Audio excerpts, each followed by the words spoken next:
تخيل لو ده كان آخر رمضان في حياتك، كنت هتصومه بنفس الطريقة والّا كنت هتعيش كل لحظة كأنها آخر فرصة في حياتك؟ المشكلة إننا بنتعامل مع رمضان كأنه ضيف عندنا، مش إنه طوق نجاة ممكن يوصّلنا للجنة ونعيمها.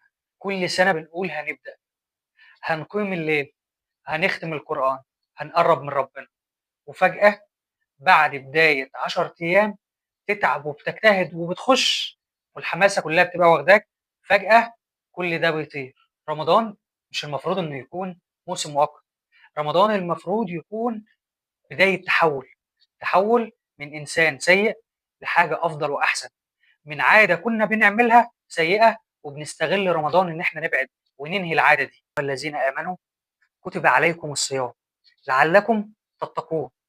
يعني الصيام مش عشان تجوع ولا تعطش ولا تتأدب، بل عشان فرصة للنجاة، فرصة إنك تتحول من إنسان سيء لإنسان جميل. تخيل شهر كامل كله مغفرة وعتق من النار، كل ده وأنت ما طلعتش منه بحاجة. متخيل أنت ضيعت فرصة عاملة إزاي من إيدك، وإزاي كنت ممكن تقرب من ربنا سبحانه وتعالى وتنهي ذنب وتبعد عنه؟ إزاي تستثمر في رمضان؟ أول حاجة كل يوم اقرأ ولو صفحة من القرآن. تاني حاجة اعمل ريستارت لحياتك، ابدأ حياتك كلها وغيرها، غير شكلها. لو في ذنب انت بتعمله ابعد عنه. 40 يوم لو انت بتعمل عادة مستمرة عليها وقطعتها في 40 يوم خلاص بتروح وبتنساها. تخيل ان معاك 30 يوم، 30 يوم دول ما بتبقاش انت لوحدك، بيبقى كل اللي حواليك بيسعوا وبيجتهدوا عشان يستثمروا في رمضان.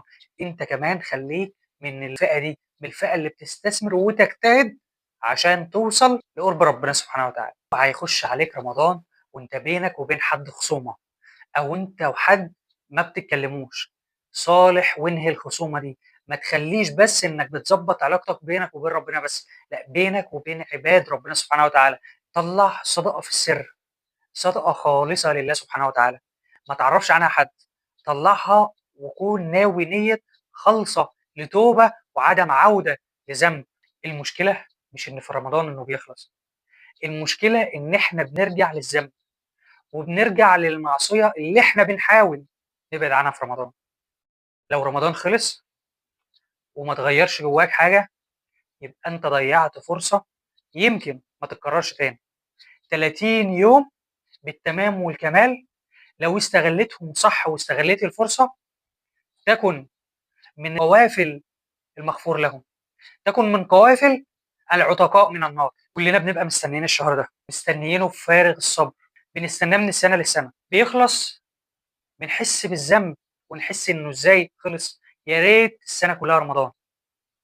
بس للأسف بيرجع تاني ونفس اللي بيحصل بيتكرر كل سنة.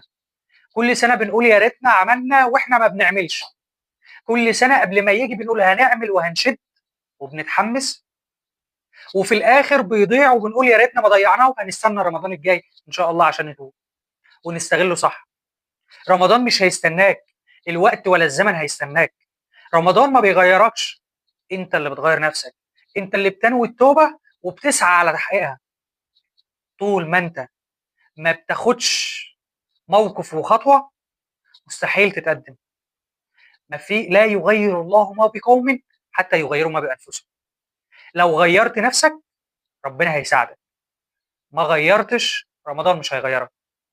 رمضان هو شهر فيه بركات، البركات دي أنت بتستغلها وبتستثمرها عشان توصل بيها وتوصل بنفسك لإنسان جديد جميل، إنسان جديد تايب، إنسان جديد قريب من ربنا سبحانه وتعالى. كلنا بنقول هنصلي، هنصوم، هنقرّب، هنستغفر، هنقوم الليل، وفجأة في أول كام يوم بتعمل أقصى ما عندك، بس ده غلط.